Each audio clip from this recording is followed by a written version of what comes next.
Yeah,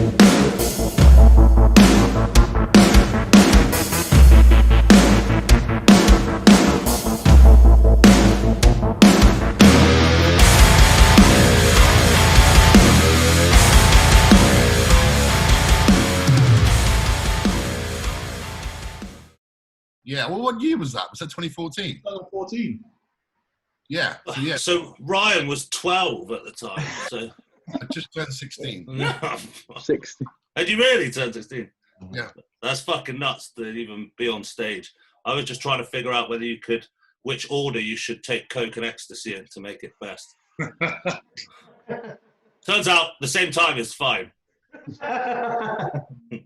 Think tank. Welcome back to the episode 5 of Bash Bros podcast. This week we have none other than IFBB pro Samson Dauda. Come on, Samson, give us a wave. Awkward waves. I know. That slow smile. Those who don't know who Samson is, you're a cunt. If you don't know who Samson is, who the fuck are you, man? Fucking don't train. This is Samson. Use his Instagram page. Look at his face in the middle one. Fucking, on the top one in the middle, not amused. This shit. 4th of July, fuck. So if anybody wants to go follow Samson, there's the other one. Show the picture on the right hand side. Scroll down. Of when he was like literally was 4 stone. 2009. That's some shit. So if anybody is looking small and wants to get massive, here's your incentive. But it's also got a large explosion on the left there. What's he saying? It's a rather large explosion. You could cover mine up with an emoji of a fucking horsefly. But yeah, so Samson, give us a little rundown then, bud, on the upward trajectory of your bodybuilding career, because you came from nowhere and then just put the bodybuilding world to attention, I suppose. Yeah, I mean, with me, I started bodybuilding late. I mean, I started my late 20 or 29 and something like that. And before that, I was obviously playing rugby and I was always into sports and stuff like that. So it was quite, I was quite a sporty guy anyway. But, at the time, I think it was 2009 all the way to 2012, I just basically started going to the gym. I mean, when I started going to the gym, I was only 11 stone. I mean, 75 kilos. So it was always that whole skinny guy jokes and stuff like that, And then my ass thought, I was going to play rugby. So I started off as a wing, and obviously it was the whole segment was, man, dude, you need to get some meat on you. So it was, okay, hell, get to the gym. And even then, I didn't even have a clue about what bodybuilding was or anything like that. It was just, okay, you go to the gym to get big. So heading to the gym and just start just throwing weights about randomly, not even have a clue what I'm doing, not eating properly and everything like that. And I kind of obviously made a decent progress at the time. And by the time I thought it was like, okay, you put on about a stone in 4 years. And I was like, okay, good for rugby and everything else. And then people started noticing me and I started getting that statement of, man, you know what, have you ever thought about like competing? And I'm thinking, what the hell are you talking about? And they say, oh, bodybuilding. I'm like, what, you mean I'm going to grow men wearing pants on stage? I'm like, yeah. I don't know about that one, man. We rugby guys, we always got to be the hard guys. Nah, man, not for me, man. Why would I be want to have that stuff for? I'm a hard guy. So I kind of shoved it up under the curtain and everything else. We carried on going to the gym, and then I met my missus in the gym, and she was the first one that said to me, you know what, wanted to actually think about it, like seriously. And I was like, yeah, but I didn't really see it that way, something that I would want to do. Eventually, she convinced me to like do a show, and that was the first show that we're going to do in Colchester, which is Hercules Olympia. That was the one where I met Johnny at. And basically, that year, it was 2014. I was coming to the year, and it was like, okay, I'm going to do a show in March. And there was no dieting. There was no anything. It was just basically go to the gym and just start hammering and hitting, just train as hard as you can. Wait. You beat me without even dieting. What's diet? I didn't know you had to diet. It was like, you know what, you got abs, okay, get on stage. And that was basically my thing. It was like, okay, I got abs. You got to start inviting some shitter people on this show. We had Kira, who's she like hits like world records in a deficit. She's bigger than me. Samson's not even dieting for fucking shows, like just winning. I mean, hey, hold on. Mind you, boy, you got to mind you that this is the first time I actually started training properly. Like, actually, started thinking about what the hell I'm doing in the gym. You know, I started actually studying bodybuilding. And I remember that year, it was the day before I actually had to go for the Hercules Gym. Generation Iron came out, on DVD. And I remember sitting at home and watching that and thinking, holy shit, what the hell is this? And it blew my mind, basically. It was just from that point on, I'm thinking, you know what? Yeah, this is a sport I want to do. And then I went back to watch the 2013 Olympia. That was the very first Olympia I ever saw. It was the 2013 one, the year before. And it was on YouTube, and I watched it, and I was like, wow. And then I started knowing the guys and relating them to Generation I, I started picking up on the whole idea of it. And then when we had to obviously get on stage, even my routine and everything I've watched, it was the guys I watched from 2013 Olympia. I watched Jay Cutler came back that year, Phil Heath, Kai Green, Sean Roden. All them guys were there. I was just looking at what they did and thought, okay, you know what? Yeah, I'm going to pick that, pick this move, and pick that move, and put something together. So basically, that's why we just kind of got in and we did the show. And I was going to do the first timers of the Hercules Olympia, and obviously meeting Johnny for the first time. I think we messaged online first, didn't we? Yeah. The show, and then we kind of met at the venue and had a chat and everything else. For me, I mean, for a guy coming from basically a completely team sport to now being in a sport where you're basically on your own and you're relying on all of your effect, mentally, I don't think I could say I was ready for it, because mind you, I was always a guy, you got to always remember where I'm coming from. I was always the guy that I was always hiding what I was capable of. I was always shy. I was always timid. I had abs most part of my life, but I'll never show it off in the beach. I would never take my top off. I would never walk. I was always the guy that was just always just conservative. I always didn't want the attention of it. I always wanted to just play low. Even rugby, when I knew I could play better than I was, I always kind of backed off a bit because I didn't want to be seen as a show off or anything like that. So I always kind of played that role my whole point of my life. So when it comes down to bodybuilding, it's completely opposite. Now you have to come out of your shell. Now you have to come off your clothes. Now you have to stand on stage and be, oh, look at me, look at me. I remember we were backstage at Hercules Olympia. It took me 40 minutes to take my clothes off backstage. We were there and they were like, okay, guys, get ready. Time to get pumped up, time to get on stage. And my miss was like, all right, go on, strip off. Let's get you oil. I'm like, I'm not ready yet. She's like, look, come on, get on with it. We got to go. I'm thinking, I don't know. I don't know. I don't want to do this. And it was like, literally took me 40 minutes to actually strip off. And that was like, oh, crap, okay. And then when we got it, and I didn't even know how I would respond being on stage. I didn't know if I was going to like it or I was going to get on stage and be like, I'm freeze and, just didn't know exactly what it was going to be. And then we finally queued up, got on stage. And the minute we walked out of stage, it felt like a light switch just went off. And everything just became almost automatic, walking around, posing, showing confidence, everything. It just started happening without even thinking about it. I came off stage, my missus was like, what the hell was that? And I'm like, I don't know. She's like, why you were looking so confident up there? I'm like, I don't understand. I really don't know where it came from, And he just kind of carried on that way. And then he came into posing and everything else. And you just feel like every time I get on stage, I don't think about it. It just happens. And then I was thinking, okay, maybe that's actually a good message to say, okay, maybe there is a part for you in this sport. And there is something in you that's telling you this sport is for you. So, I mean, from that show, obviously, we did the first timers early. I won the first timers in the morning. And then I got asked, oh, do you want to go in with the big boys, with Johnny's group for the evening show? And I was like, yeah, why not? Go on then. So we go in with the bigger men in the evening. And we come on stage. And I'm thinking, all right, this is it, man. Look at these giant monsters backstage. And I'm thinking, oh, man, this is going to be crazy. I'm just glad to be there. And then we go on stage, do the whole posing rounds and everything else. And then they call now the placings, and they called out third place. They called out second place. And I'm standing there going, no freaking way. And they called me out as first place. And I just lost my shit. Literally, I just lost my mind. I was like, oh, man, I cannot believe this. And when that was the moment I think it really then dawned on me that, you know what, there is something in this sport, and there is something I really want to do and actually want to thrive at. So it just kind of went on from there, really, And then you meet the week later, you meet Ryan. Yep. Yeah, Mr. Hampshire. So the week later, basically, they told me, if I wanted to jump into Mr. Hampshire's show. And it was like, okay, hell, why not? 2 for 2. So we kind of drove up to Hampshire. And obviously, same sort of setup and everything else. And then I met Ryan there. I think, Ryan, you were doing your first show, wasn't it? Yeah, yeah. It was my first show. I just turned 16. I was doing that. As they would have heard the story about me getting kind of pressurized to doing my first show. And it was kind of similar like you. I never really thought about bodybuilding. Like, no way was I going to put on some little trunks. And then again, like, as soon as I got up there, I was like, whoa, this is quite cool. I think you get the same bug after the first one, just same like the rest of us.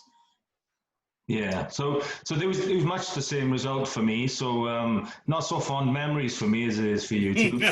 I had 2 weeks on the trot where Samson just smashed me. I still placed, but obviously I was aiming to win those shows, and then somebody like Samson turns up. He's not bitter about it. He's just going to bring it up every day forever. I don't mind if you look at how well Samson's done now. Oh yeah. Well, Johnny, you got to remember though. Before I knew anything about bodybuilding, you were the first one to say to me, mate, if you bring up your upper body just more and everything else, you become a pro. And I was like, what the hell? What do you mean? And you were the very first one that actually said that to me. First and foremost, mate, if you actually bring up your upper body, you can become a pro. And I was like, damn, really? So you were the first one that actually saw that coming. And now look what he's done. Now look at his upper body. Look what you've done, Johnny. But you want to see him at the Hercules and the Hampshire, right? Whilst he was always symmetrical to a degree, his legs were just there. They were just fucking there. I remember. And I remember seeing some stuff on your thing, I think, Johnny. Yeah. Being like, who the fuck is this guy with the legs? He stole my legs. So this is why I don't have legs. It's like the theory of like relativity. There's no new matter in the world. Because I've got shit legs. Someone else must have somewhere in the world. Oh. Someone with some massive fucking calves walking around. That's all I'm saying. Legs. Yeah. Samson, give us a little rundown on the pro card then, because obviously it didn't really take you that long in the grand scheme of things. I bet in your mind it probably took a while. My mind, man, it took ages. I mean, now looking back at it, you'd be like, okay, you know what? Pro card in 3 years. From first time ever competing to get a pro card, you can't even, I mean, you have no right to even bitch about that in any level. But in my head, obviously, I mean, the thing is, we say, athletes, we are our worst critic. We really are our worst critic, right? So in my head, I was thinking, okay, I should have got it a year sooner. It's very bad like that. It's not arrogance or nothing like that. It's just the way when you have a goal, automatically it's like, okay, everything points towards that goal. And as soon as I knew that was in any proximity of, there's a little chance that you might be able to go pro, it was like, okay, I'm going pro. I don't care, I'm going pro. So 2017, where they had the British Championships and Luke won, it was basically a case of like, oh man, shit, it felt very close. And I came fourth that year. And I was there on stage. I saw that shit. Yeah. I saw that shit. Yeah, and it was, I mean, the British, look how big the British was every year, and it was a big show, man. It was back before the UK BFF lost the only thing that allowed them to be a cunt to everyone. It's kind of upsetting in some way. That's true, though. I gotta say, but the thing is, we do miss the idea of the British, isn't it? It's like every year is one big show. Everybody was like, okay, here it comes. The one. Yep. Who's going to be the one? Who'll be the last man standing? And it made all of us competitive as hell. I mean, damn, it's like, okay, what about, eat nails if you have to eat nails. You just got to get there. You got to place top 6. You got to make that top spot, You kind of knew who was going to be there as well. There wasn't really such a mystique. You knew who was turning up for the British. I mean, to be fair, they dismantled, well, the UK BFF still runs, but, it doesn't have the prize. So I was never really in a run till I was just trying to, like, place at that time. But you knew who was going to be there. It was not going to be like, maybe I'll scrape by because the quality might be a bit gone to like Azerbaijan Classic and everyone else was in a wheelchair. Like you knew it was going to be the fucking one. Oh yeah, and who the top guys were. You knew who you had to take out. You knew how hard they must have been trained to get there. So it was a case of, man, okay, this is the big one. It's something that you just can't play around with, I think the first year I did the British was 2015, and I remember coming at a time and I placed third in the open class at the British for my first time, and I remember sitting there thinking, I'm pissed off that I came third instead of winning the open class. And you're thinking, hold on, any other person would be thinking, you just did the bridge for the first time in the men's open and you came third. Why don't you back off and then you say, man, whoa, this is a big deal for you. But I think it's always that mentality is just different, you know. That mentality is always like you doing everything to win. Or and once you don't get it, it's almost like it's not satisfying enough. Well, if you were happy with third place, then the fire goes out, right? Yeah, exactly. That's what what I was kind of saying last week was like, there has to be a bigger reason. If you were happy with it, you're like, third, yeah, cool, yeah, really, yeah, good. Taking part, fuck off. You know, like, do you know what I mean? In it to win it and then get angry about it. Yeah.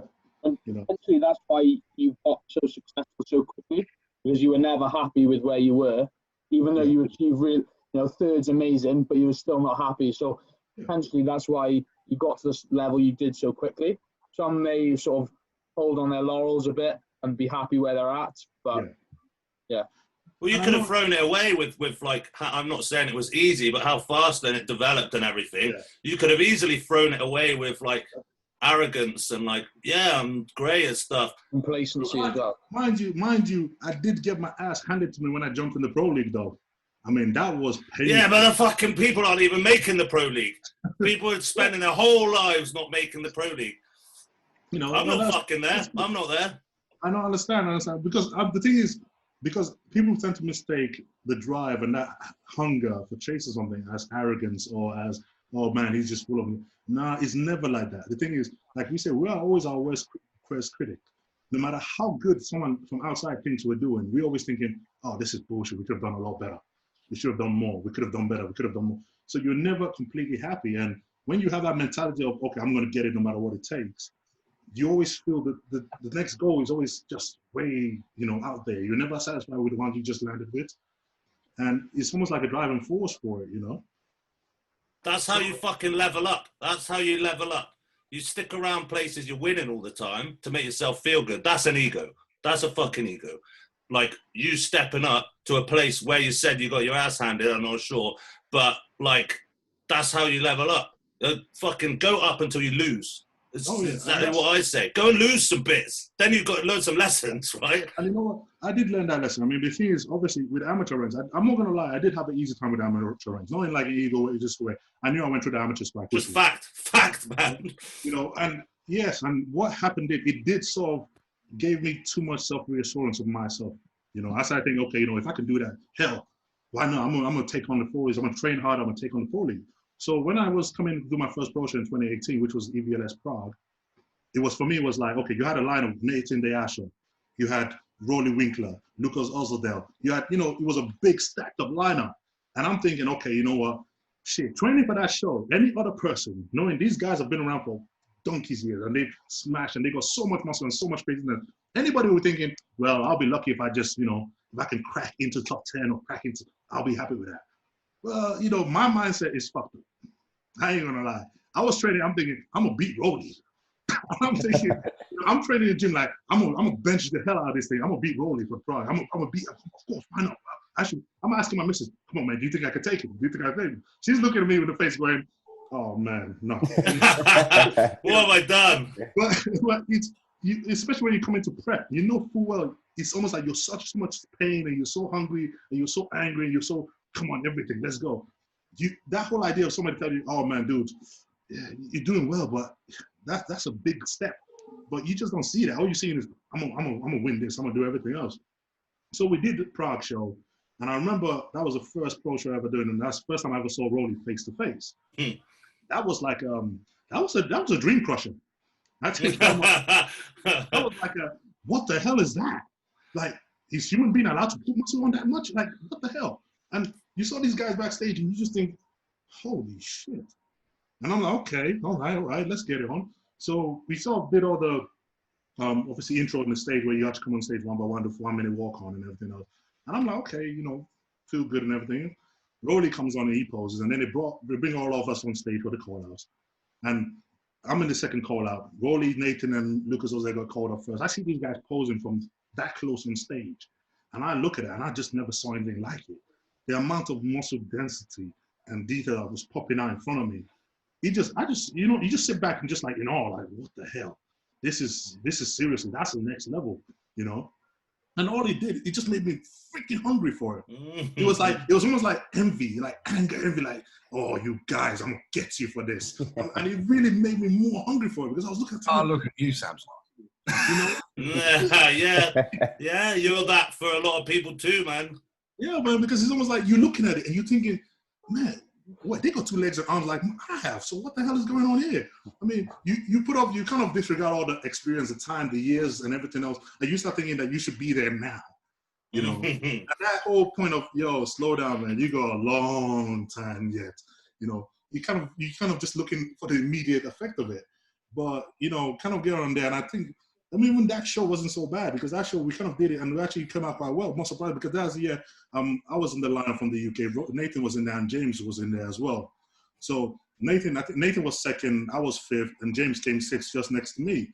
And that show was like, oh man, for a pro debut, I was thinking, man, that's not bad. That was actually quite cool, especially for a big show like Prague. And I was thinking, man, this is great. This is actually not a bad start, you know. And then when we planned out the next show, which was supposed to be, I think it was 3 weeks later in Italy, they didn't have any big names in it. I think the only big name in that show was Max Charles. So I'm thinking, okay, you know what? Surely I can stand next to him and play second or something like that, or somewhere in the top spots there. So we then did that show. I think there was like 25 guys in the lineup. And I came in and I was like 8th. And for me, for the first time, was the first time where it felt like a crushing blow.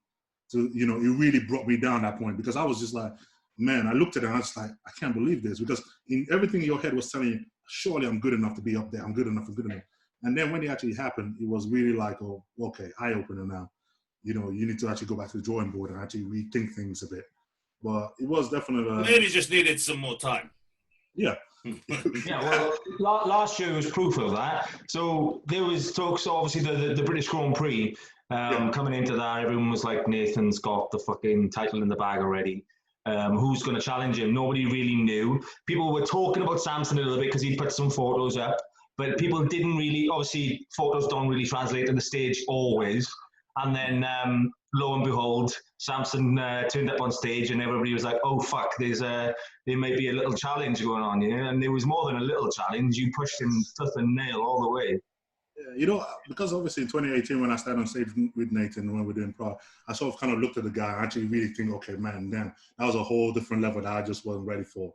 But, you know, like, as I say, most of us, you know, when you see that challenge now, you kind of go away and then you pull your ass together to actually rise to it. And I know from that point on, all the way to when they then announced that they were bringing back the British Grand Prix the following year, I already knew Nathan was going to be in it. If he's in it, he's going to be favored to win it. So my idea was, okay, you know what do I have to take and what the hell do I have to give and do to actually challenge him on stage? So we spent all year, we were kind of like pushing as hard as we can, especially in the off-season, because I just needed a lot more size and a lot more density in it. So for the first time, you know, we really pushed my food, you know, really to the insane level, you know. I think we were doing almost 5,000 calories a day, non-stop. And we were having like, you have a meal and then 20 minutes later you have a shake, and then you have a meal and then 20 minutes later after that you have another shake. And it was like there was more food going in than coming out basically. I was just, you know, eating every single thing I can to just put on that much weight. If I ate 5,000 calories, I reckon I'd weigh nothing. Really? So the way that you must like break down that food and absorb it, you know, is a testimony to your genetics in that way. 5,000 calories for me is literally like nothing. I mean, for me, that was definitely, because normally I'm not a big eater, you know. I've never been put away a lot of calories. I was always the other guys, you know, the guys can go all day without having a meal and just live on coffee and stuff like that. So for me to start throwing that much food down, it was the first time that I actually did feel like, oh man. And when was this? After you'd won your pro card? Yeah. You thought you'd do a bulk? Fuck. Yeah, between 2018 and 2019. You know? He didn't even bulk for the pro card. Didn't even diet. Didn't diet for the shows. Didn't bulk for the pro card. Fucking hell, this is demoralising. Maintenance year round. It was funny because I think it was 2019. I think it was February 2019 was the first time I actually touched 300 pounds in the off season. And I was like, it was always the golden 300, you know, that point And what calories did you do 300 £100 on? 5,500. Yeah, 5,500 calories. Fuck my life. Fuck my life. You're not even like young. Like I haven't even got the excuse of I'm old. Like, cause how old are you now? I'm 34. Yeah, so like I'm a touch older than you. And this is like, you seem to be like working, like your body works. Mine's just fucked. That's all the fuck. Done one bulk where he ate like a few chips and then weighed 300 pounds. It's bullshit. Oh, well, I gotta tell you, I'm not even gonna take credit because my missus, she's obviously done all my dieting right from the start. She's done, I mean, with my training program, she's played around with that right from the start. I gotta say, I did have an advantage of actually having her to kind of put my head right, put everything right, because she's always into the more sciencey side of it and the more study side of it. While I'm just the freaking brute machine that just go, okay, give it to me, I'll eat it. Give me the Mate, weight. I could have had fucking Jesus as a prep coach and I wouldn't have got anywhere near that. Samson, didn't you work with Oxygen for a little bit before that show? Yes, I did last year. So basically after the British, I got obviously approached by Abdullah and he was saying we were going to go to, it was between the British and Chicago, which was a week apart. And he basically just said to me that, okay, he would like to actually take me on and work towards obviously the next three shows we had. So I was like, hell, you know, who's going to say no to that? I mean, seriously, you know, I'm like, hell, sure, let's do it. So we kind of played around with me for 3 weeks and everything else. Did the Chicago Pro, came in a little bit too flat. Did the Vancouver, came in too full. And then when we did Portugal, we kind of just finally nailed the conditioning a lot better in that point of it. And it was just one of those things that kind of like, okay, great, we sort of get an understanding of it. And then that was basically my last show of the year.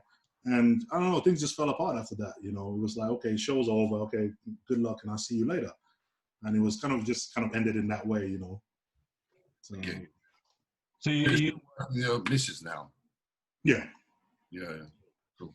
So all this progress you've made now since last year, that's going back to the old method with just you and your missus. Yep.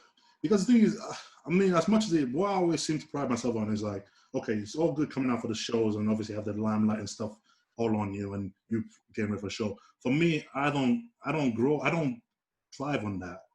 I like the idea of disappearing away, you know, keeping your head down, becoming forgotten basically, and then work on the ground, do what you have to do, complete it, and then pop out right before the show and say, hey guys, I'm back. And people go, oh shit, we forgot about him. Oh damn, he's changed. And I pride myself more on that than actually staying on just staying in the scene for the sake of staying in the scene. So it was basically after last year and everything else, I just thought, you know what, time to go back to what we used to, you know. Put your head down, quiet everything off. They told you what you need to work on. Just get to work, you know, start doing whatever you have to do. So start watching a lot of Ronnie Coleman videos and whatnot and start training. Yeah. Are you still working then? Are you still working and doing this? Oh yeah, I still work full time, you know, still work 9 to 5 just like everybody else, you know, I'm doing construction work and everything else, come home and head to the gym and just like everybody else, you know. But that's the thing, a lot of people have this idealistic thing in their head that these pros have got all the time in the world, and obviously you haven't, you know, you don't have all of these sort of high-end sponsorships and stuff. You're doing all this with just sheer will and determination. Yeah, and this is it. I mean, the thing is, obviously, I was in the same boat when I was coming up, and I would see the pros, and I'll see, obviously, their lifestyle, and obviously them kind of going to the gym, going to massages, going to therapy and all that. And it seemed like that's all their life was. And it was kind of off-putting in a way because it made you think that if you didn't have that, you couldn't become a pro. And a lot of people still fall into that delusion thinking, oh, for you to become a top pro, you need a sponsor, you need this, you need that, you need this to actually do well in it. And I really wanted to break that myth. You know, they said I couldn't get, at one point I heard they were speaking on the radio, I'm not going to say where, but they were saying, oh, you couldn't be a pro bodybuilder or top amateur bodybuilder if you're working a full-time job in construction. And I was like, well, what does that mean to me then? You know, and for me, I just felt like, okay, you know what, if Ronnie managed to do it, and I know a lot more of them other guys still work and they've managed to do it at the same time, there's absolutely nothing holding me back. At the end of the day, when it goes to the gym, I'm still going to kill it just like anybody else. When it comes to diet, as long as I'm eating right, I can still do just what anybody else can. It's just an excuse for pussies. It's an excuse for pussies. Like, oh, you can't do this, you can't do that, whatever. Like, if like, how long does bodybuilding actually fucking take? Once you Yep. prep the meals, what was it?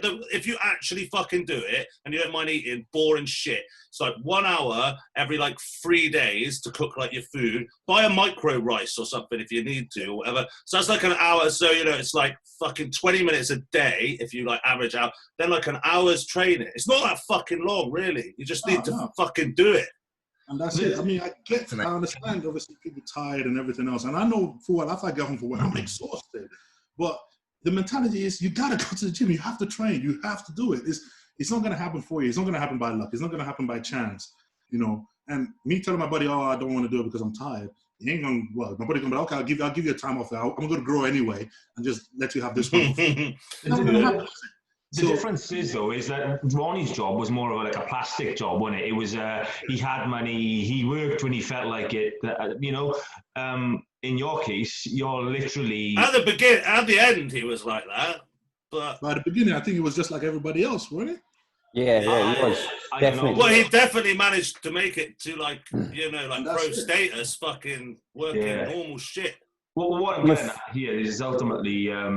you think of the progress that Samson's made. If a big company took him on and he was getting a piece of the pie that a lot of these guys were just good on social media to get in, then you just imagine, you know, I mean, you know, I'm not taking anything away. You're making an insane amount of progress now as you are. But if you just think about, you know, if you had the same sort of situation as they're in, I just dread to think. I think about that. Trust me, I think about that all the time. And I think, man, imagine I don't have to go to work. Imagine all I can do is just put my head down and say focus purely and solely on bodybuilding. You don't have to worry about, okay, I got to do this at this time and make time for the gym at this time. And I mean, people always say, oh, man, you need to get this tissue work. You have to get deep massage. You have to get this. Dude, I ain't had a massage since last year.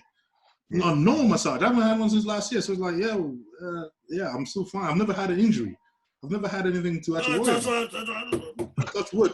But, you know, Touch wood. I like believing, like, look, I know that these things help. I know they play a big role. I know they do. But at the same time, people that are trying to use them as their excuse for not pushing as hard as hell, or not going forward, or not getting where they have to do, it doesn't count. You can do it. It is doable. It's hard as hell, but it is still doable. You know? Proof's in the pudding, brother. Like big old fucking pudding, that shit, man. That's a big pudding. It's a very different way to look at that, right? And I've kind of gone from working a job to kind of not really doing much here. So the way I see this is I procrastinate quite a lot now because I'm like, well, I can go to the gym whenever I want. And then as well, when I was like working 3 jobs in one day, you'd be like, well, I fucking got to get it done in this next 90 minutes. Otherwise, I ain't going to get to work out. So it's kind of like, do you know what I mean? There's a different kind of drive behind it a little bit. But I can definitely see like both ends of the scale. I mean, don't get me wrong. If I had an opportunity to not work and do bodybuilding, man, I would jump for it. Like I wouldn't even hesitate. You know, I'm like, damn. You know? I think part of it makes it harder because like some of it especially me, like very emotional is how much time I have to think and like. I feel like sometimes if I was waking up, had to do this, had to do that, and then I can go to the gym, maybe I probably wouldn't think as much. Like I overthink everything.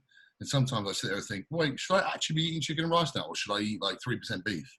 You know, like, or can I be out in the sun or can I like not? You know what I mean?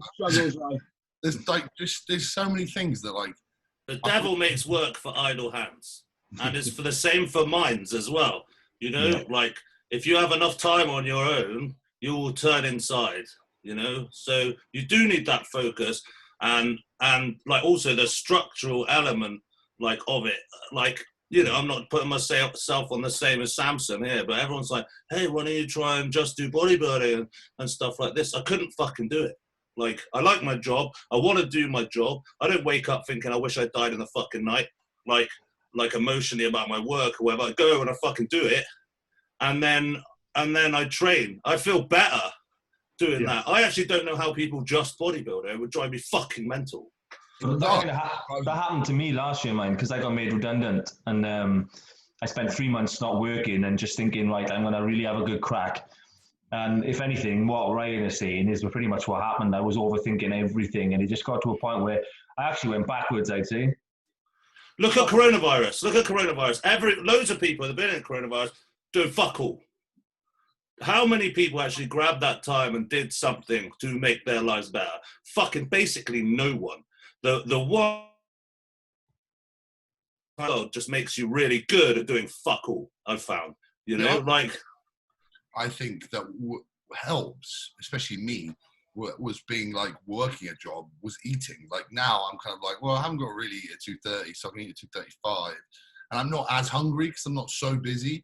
So probably not as good at eating. But I do think that if I was like right now still working a full-time job, I don't think I'd look the way I do, because like obviously everything in terms of bodybuilding is genetical, but like even though like I'm not working a job, I still feel fucking beat up all fucking day. I couldn't imagine like fucking still doing construction. I just don't think like my genetics are.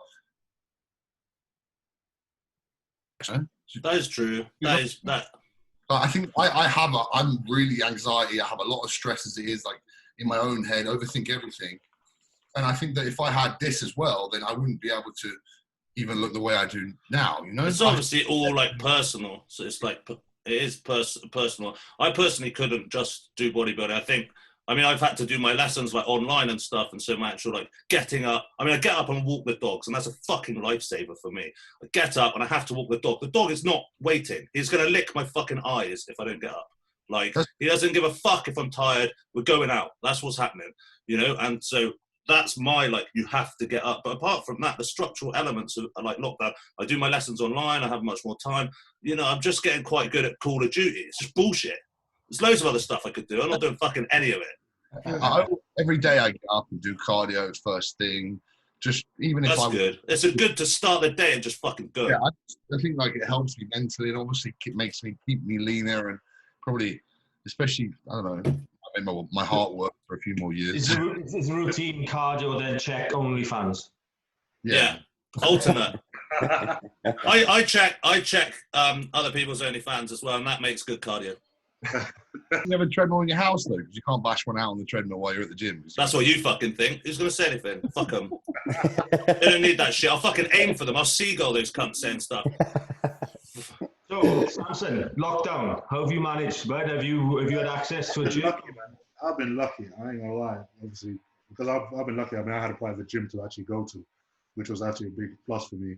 Because before the lockdown happened, I was prepping for the Arnold Classic Brazil, South America. Basically, I was prepping for that, and I think we were like it's 6 weeks from it, and my mind was already okay. Show, and then everything just locked up, and the show got cancelled and everything else. So it was a case like, okay, gyms are closing, everything is shutting down. And I mean, because I obviously contacted a friend that had a gym at the time and just said, look, what's your deal with your gym and everything? Would it be all right if I get the keys and I can come train after work and stuff like that? And he was cool with it. So, I mean, even though his gym was obviously about an hour from where I live, from work and everything else, it was still, an hour's drive. But for me, I felt like, okay, there's a chance to actually still train. So we just basically carried on training. Like, I carried on with the prep. I didn't even come off the prep. I carried on going and just carried on training through it.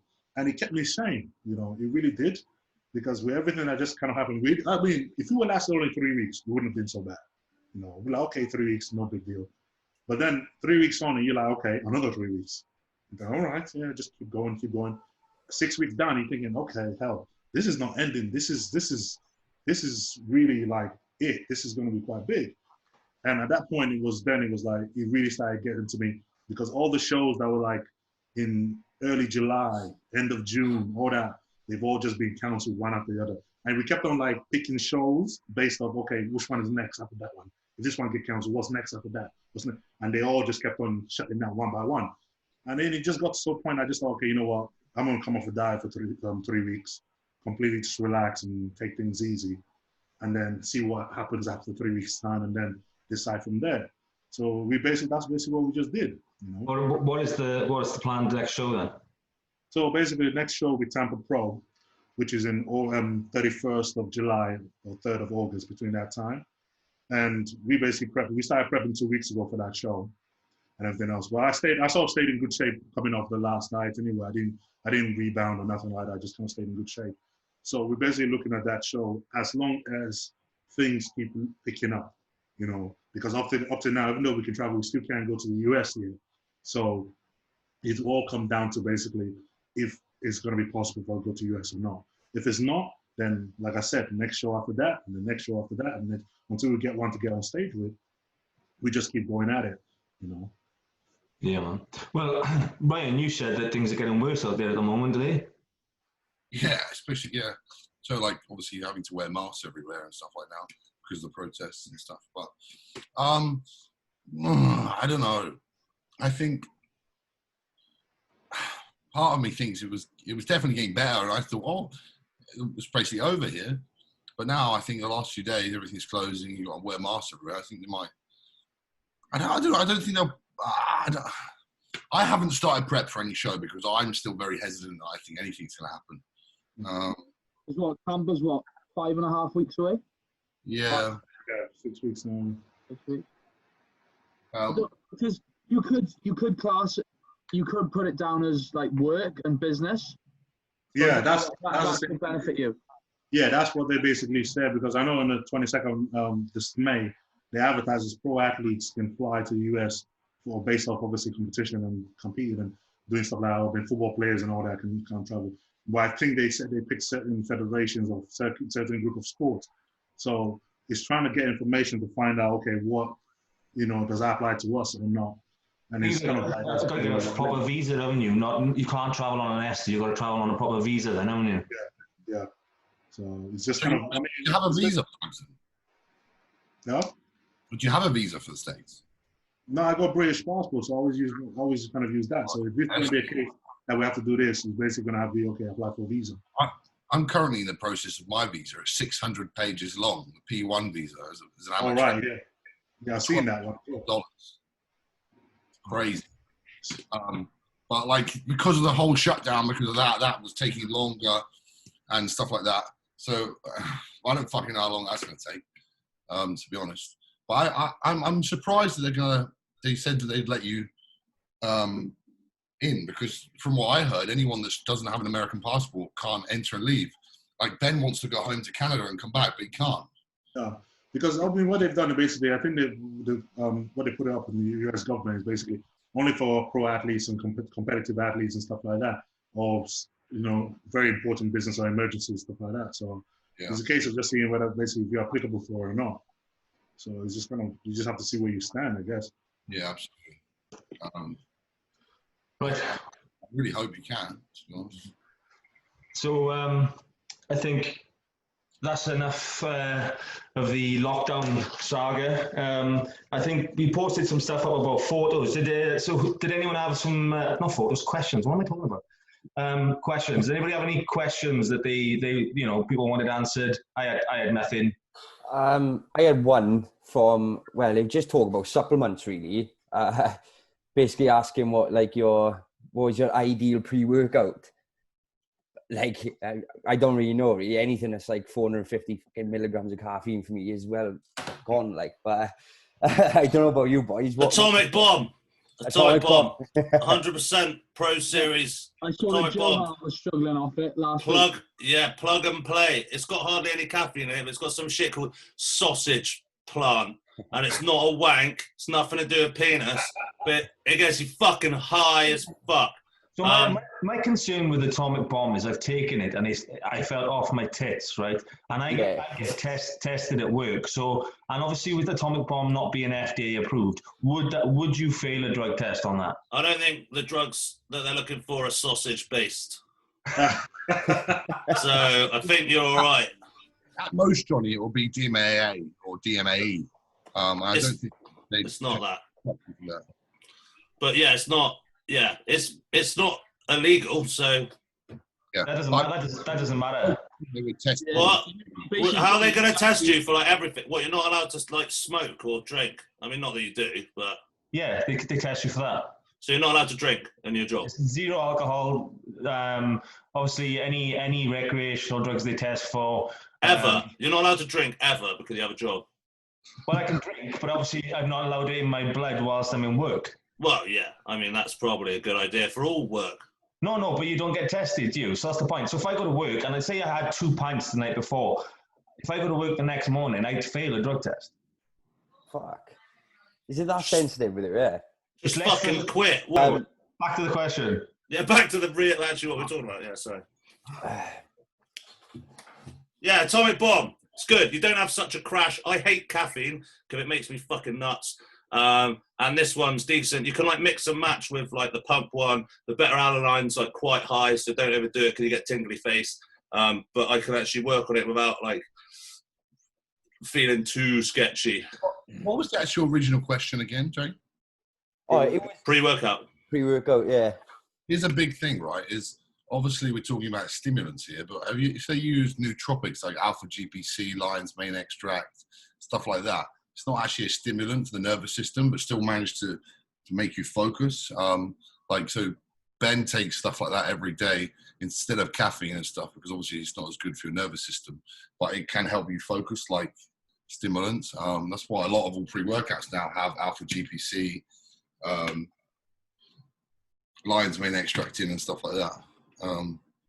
Lion's mane. Yeah, lion's mane. Actually, from a lion's mane. That's a hazardous job, isn't it? I don't know if any of you guys take it. Any of you take it? No. It's been in something I've taken, but yeah. So I mean, the cost to put it personally in pre-workouts is a bit low, but if you buy some capsules or a powder, you'll take it and you think you're really focused. And it's not a stimulant, so it's not like bad for you at all. It's really crazy. Like, do you take reishi mushroom either? Again, that's the opposite. mushrooms. I bet Dan's done mushrooms. Yeah, I was going to say, what's Dan's view on that? Not those sort of mushrooms, but yeah, those two. But no, like reishi mushroom is again like the opposite. It kind of chills you out, helps you like longevity, kind of stuff like that, and like really mellow. Did it for a good time, not a long time. Fuck these mushrooms. I'm just trying to help the question. Do a discretion. Don't go out and just pick random mushrooms and eat them, hoping that they're a lion's mane. You might get food poisoning. Yeah, there could be some issues there. All right. Yeah. So you saying, do you mix your own pre-workout, Ryan? You've got your own little concoction. Imagine you do like a little voodoo spell, like crush it all up. Something's coming out my ears here. But like, what I do is I take someone's pre-workout, either like JP Supplement Needs one or Jay Cutler's brand, and then I'll add lion's mane. So actually, here's a cognition. This is Jay Cutler's product, which is actually a really good one. So again, this is just a bit of stimulant and a bit of nootropics in here. It's just You're hunting that sponsorship, Ryan, aren't you? You're hunting that sponsorship, aren't you? Oh, I have one. Oh, this thing, the sponsorship. This little sponsorship. Don't mention it. He's got his cocoa cereal here too. You know, it tastes like chocolate. Right, do you want to tell us your discount code? Huh? Anyway, that's really good, though, to be fair. But no, nootropics. Right, where would you order them from for anyone who's watching this now in 100% Pro Series. Again, in the UK, I use Supplement Needs, but over here in the States, this is Jay Cutler's brand, Cutler Nutrition. I mean, you can order it to the UK. It's going to cost you £900. Yeah. Unless it's got an American passport, it's not fucking leaving. This is why I'm still trying to like work off of both. Which is kind of really hard to do, but anyway, Samson, what do you use? Me, I'm not. Doesn't use anything. He doesn't need anything. He doesn't. I tell you what, man, I'm on the way to work. I mean, that's days where I'm really tired and I'm thinking I'm gonna struggle there. I just grab a can of Red Bull, believe it. I'm a beauty, man. The thing is, remember, I'm going straight from work to the gym. I can't pack all my stuff and everything else together. So it's basically like just, okay, stop over the corner shop, grab a Red Bull can, okay, let's go. So I had a feeling that it was going to be something like that. I thought your answer was going to be like, nah, just breathe more. Like sometimes I completely agree though. Some days I sit here taking take that, take this, take that, and then I get to the gym, I'm like, fuck, no, I thought I'm going to throw up and have a shit session. Some days I'm like, fuck, I left all my shit at home, have a Red Bull, and I'm like, booming. Red Bull and really loud music. Just overcomplicate it all. That's too weak for you, Dan, isn't it? Yeah, I'm used to finishing a night on the doors and some fucking haggard wench offering me a line and then just running off that. after that, really, about 5 in the morning, doing fucking bench press, doing the street at home. This was a long time ago, but yeah, training after work in the doors at like 5 in the morning's pretty shit. Have you actually done it? I did go, yeah, I used to do that. I used to be able to, I had like I was allowed in the, you know, in every kebab shop, there's like a back area. Yeah, I was allowed in that back area. That's how cool I was. Yeah, so I could be like, hey, the usual. And he'd be like, yes, outside, please, this way. And I'd be like, yeah, and I could sit out in the kebab shop and eat the chicken sheesh at like 6 in the morning. That's when you know you've made it. Yeah, fuck a sponsorship. Diamond Kebab on Park Street, big. Dad, I don't know if you're like the same. I did a lot of door work too. But like, if you go to the kebab shop, the chicken breast you get from the kebab shop is actually pretty good. Everyone's like, "How the fuck do you look like that eating this?" And I was like, "This is actually pure chicken breast, mate." The sheesh. You don't get the one off the cutty like elephant leg. Don't do the elephant leg. You gotta get like the shishy one. The one's on the fork. Yeah, the fork shit. That's the one. It's actually good though, isn't it? I wish that was my meal prep. Yeah, that would be good. It would be expensive, but it would be good. Even with my discount code. Diamond Kebab, 10%. Big pound nasty. Touching on that subject of food as well. So someone asked me this question weeks ago, and I didn't know for myself. But being in prep, obviously doing a show and stuff, some coaches do uncooked weight and do cooked weight. Now, what's the massive difference between cooked weight and uncooked weight with prepping food? Is it a massive difference? Or? Well, it depends how consistently you cook something, doesn't it? Like, I think there has to be a certain like amount of like ease to like prep it. Like, I've got to like prep it. I was going to start cooking meals like individually to then like pack them up. Yeah. So I do like, if it's chicken, I do cooked weight. Like, I roughly know how much it's going to degenerate if you cook it for a certain amount of time. So I could give that advice as well. And it goes in the oven, and then I can weigh it once it's cooked. If I have to like portion it into like bits and then cook it and stuff, like it's hours in the clock, you know. What's the worst thing gonna happen? I cooked it for an extra minute, so it's like a bit drier, so it's like 2 grams. Fucking who cares? Yeah, that's the thing. So meat will tend to shrink, but then your carbs will tend to expand. Yeah. So in other words, your best way is to weigh the cooked meat and the uncooked carbs as a rule of thumb. That's generally how I approach it anyway. I'm lazy. I do the micro rices now because I'm fucking lazy. And also just the portioning as well. But I found, because I did do like an experiment, 100 grams of dry weight rice turns into 250. I think it's like 150% increase in weight if you want to do it like that. But lots of people do it differently, you know. Say again? Supposedly, by science, it's 3 times in volume. But that's not necessarily weight, is it? But it changes in every like time you cook it. So that's I just don't think it's enough to get a hard on over. But I buy the micro rices anyway because VT Jasmine. Yeah. Sticky. I don't know if I like the sticky. It's a bit like gruel, isn't it? Like, reminds me of mum's cooking. It's easier to get it down, I find. I can just... Yeah, I'll just blend it. I'll just fucking blend whatever. It doesn't matter. I'll just blend. I was done cooked better anyway. In the marathon time, we always just kind of done a measure of food, meat or carbs, just in cook weight. So yeah, I think that's just kind of been the rule of thumb. With obviously water and everything else that's coming in or coming out of the food, it kind of varies, doesn't it? So with cook weights, you know, it's always going to be more or less the same. Yeah. Yeah. Right. Any other questions? From the man himself. That's it. So that becomes fact.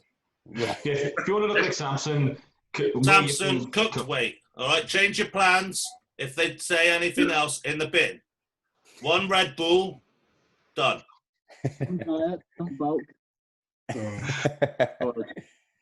And some lion's wing. Anyway, anybody got any more questions?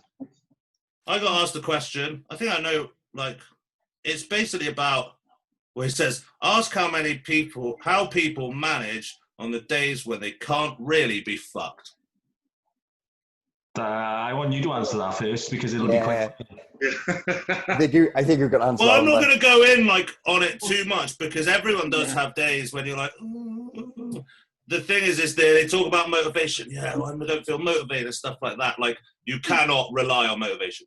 You cannot rely on every day thinking, yeah, I'm fucking here, man, I'm going to do it. Every day I ply myself off my pillow thinking that I must have had a stroke in the night and I feel like wank bags, yeah? And then, like, as the minutes go on, I'm like, oh, actually, I might survive today.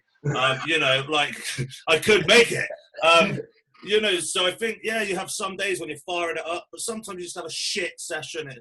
I think that you need to just rely on your programming of your mentality, the consistency. Well, I have to go to the gym. I've talked about the biscuit. Again, there is no biscuit. There's no, I'm going to the gym. I don't understand. There's not I have to go. And usually, even if I'm feeling shit, when I go through my kind of just before I'm about to train thing, maybe there's a pre-workout, maybe there's not. When I start warming up and the blood going, I'm going, okay, yeah, I reckon I can fire this fucking rig up. You know, I think usually, it's rare that I get to like my heavy shit and I'm still like, it does happen. But, you know, consistency and, you know, you can't rely on motivation. Thinking that we're all super like motivated, skipping around fairies, going, oh, I can't wait to pump my muscles up. You know, it's just a fucking dream. That doesn't exist. So to rely on motivation is to set yourself up to fail, I believe. Yeah.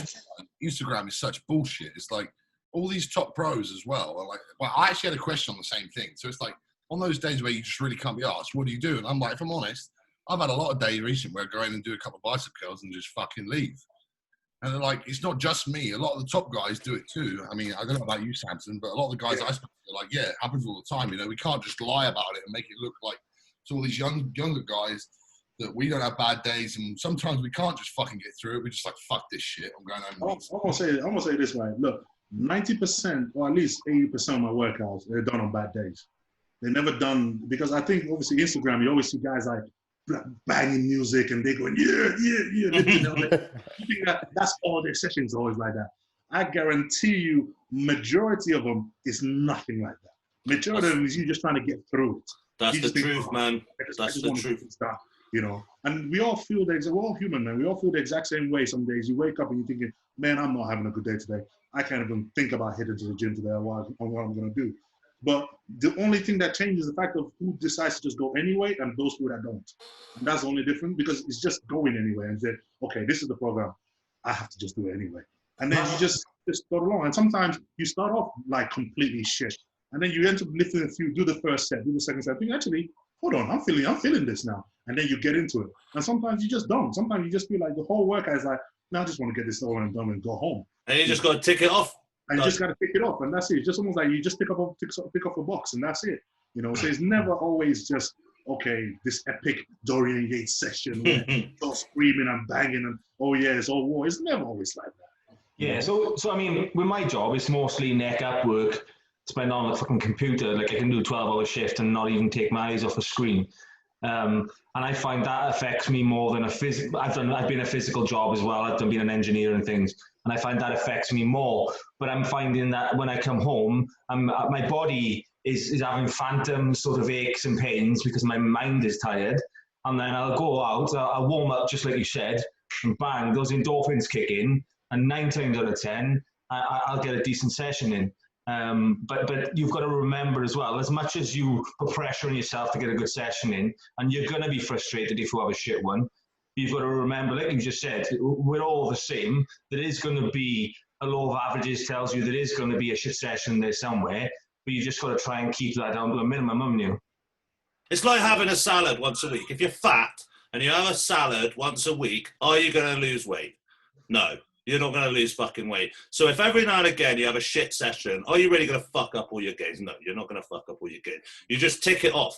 And also, once it's ticked off and you've done it, you can't look back. The biggest waste of time on planet fucking Earth is looking back. It's already happened. You can't change it. Eyes to the next one. Fucking move straight on. And this question goes on to something else. It says, having a shit day at work, but also like personal stuff. Do you know what I mean? I'm sure like, you know, people have like, or like lost someone and stuff. The emotional like thing is probably harder to block out. I mean, my response is that I probably got into training because of that. And that was actually like, why? But the question is about, you know, what happens when that gets too strong? I'm the opposite, see. I tend to find go to the gym is the only time I'm thinking of nothing, so I actually probably go more. Yeah, that's how I feel. Yeah. But is anyone else, you know? But it could be... Go on. Yeah, go on. Who's good? Oh, you're so polite. None of you go.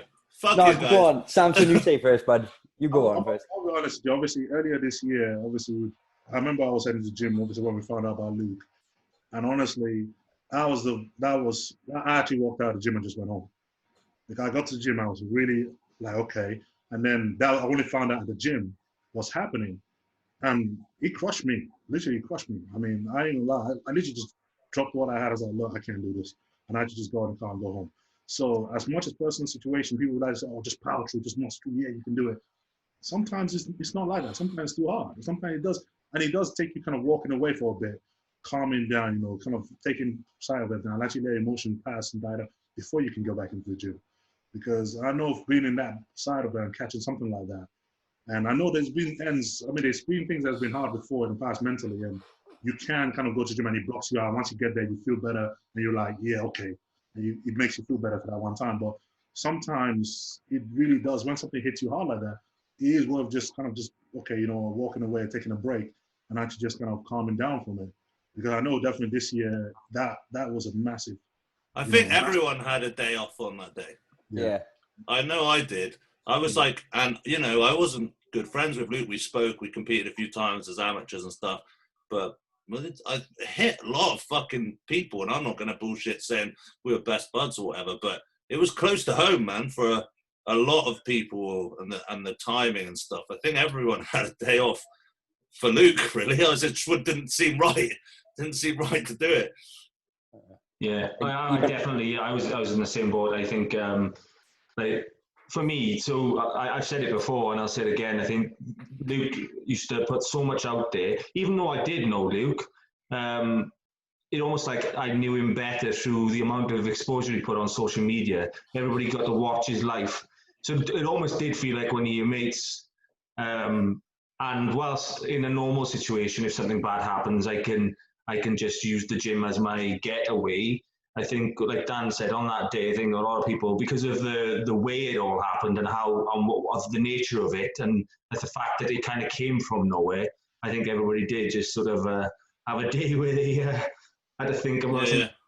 I had a weird thingy the same day, actually. I went to the gym to train, and I was going through the boot of my car, and I remember we did an Iron Rebel video.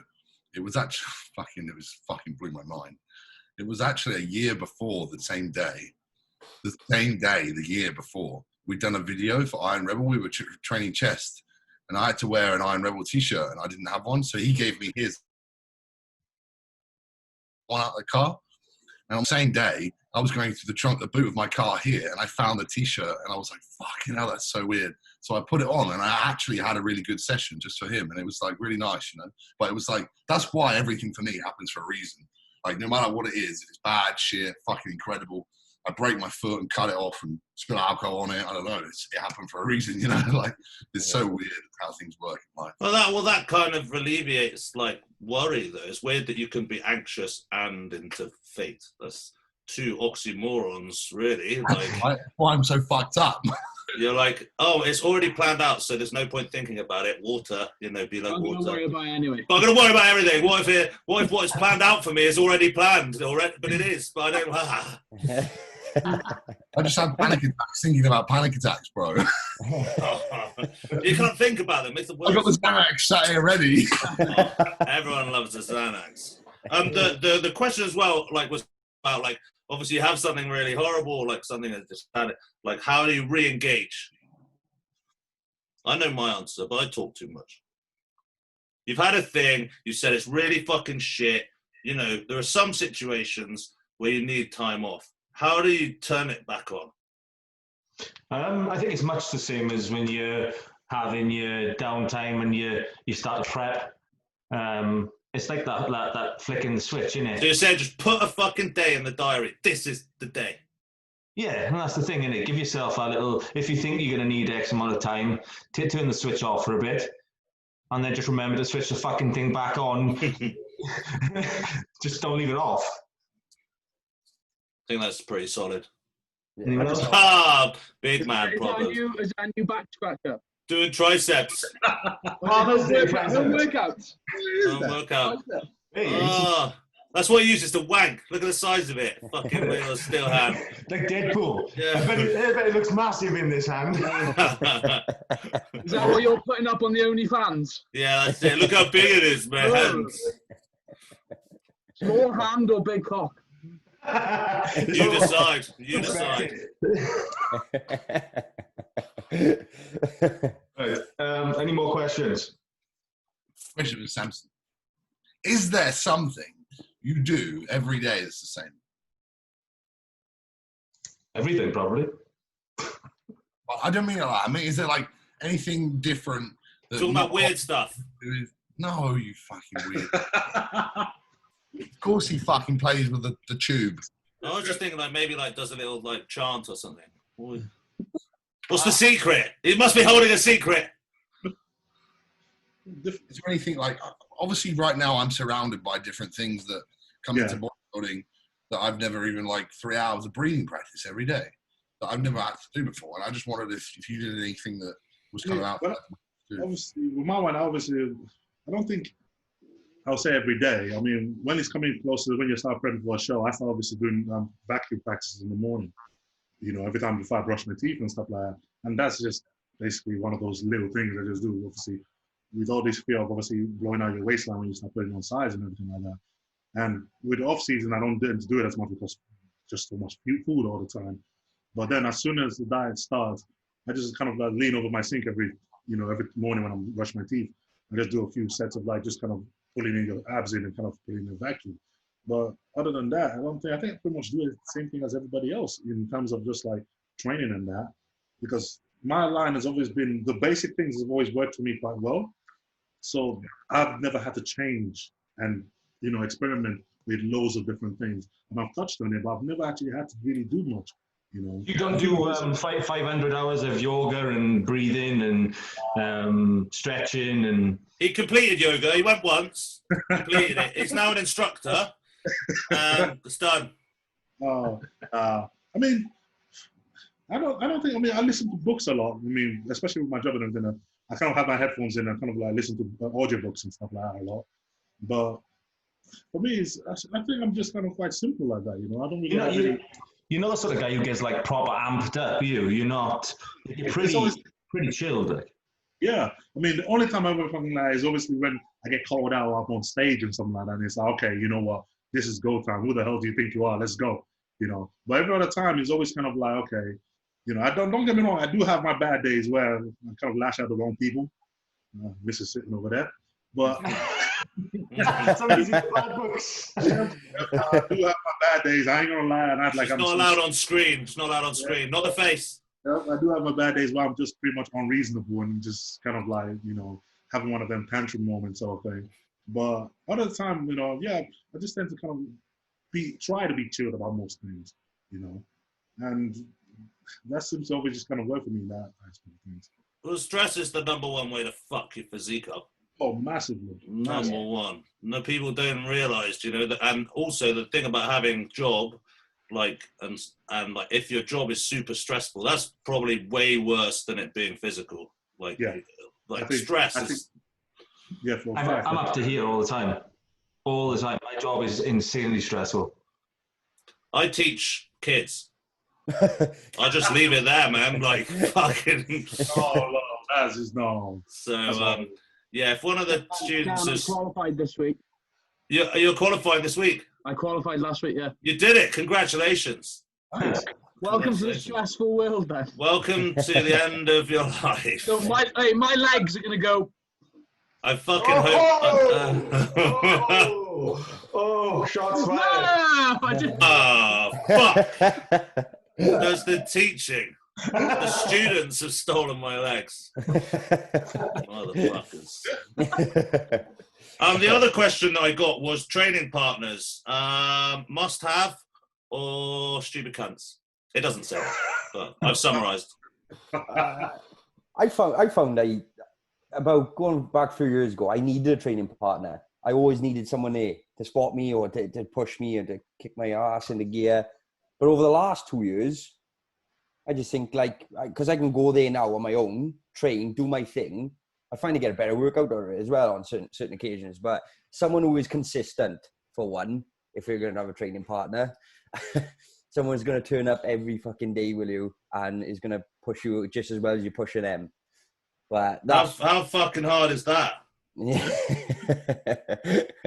I found I've pushed people in the past and then they started making excuses and then I never heard from them again. But I'm always trying to help someone else to come train with me and stuff like that. I'm always trying to push. I'm training with one of Jack's clients at the moment. So shit then. Nah, he's doing good, man. He's doing good. He's dropped his weight a bit now and he's feeling a little bit of stress because he's dropped a bit of weight, but he's pushing hard, to be fair to him. He's a good kid. So Samson, you spent most of your time. Did you actually train with your missus or what? How does it work? I'm probably the weirdest bodybuilding pro ever, because right from day one to now, I've always trained with my missus. Every single session. And that's good. He's found the unicorn. The unicorn like thing where it's like you trainability, like can you train with them, and insanity, and there's like a line that just doesn't like cross. Man, believe me, I've got it all, man, all this time and everything else. Obviously, it's like, man, you train with a girl? Like, you've won at life. You've won at life. It's not even the training with a girl. It's how do you do it without arguing? I got headphones on. That's literally it. Mate, the way that my missus blinks annoys me. I think I can hear it, and it sounds like it sounds like do the dishes, fill the washing machine. Shut up, woman. Shut at me now.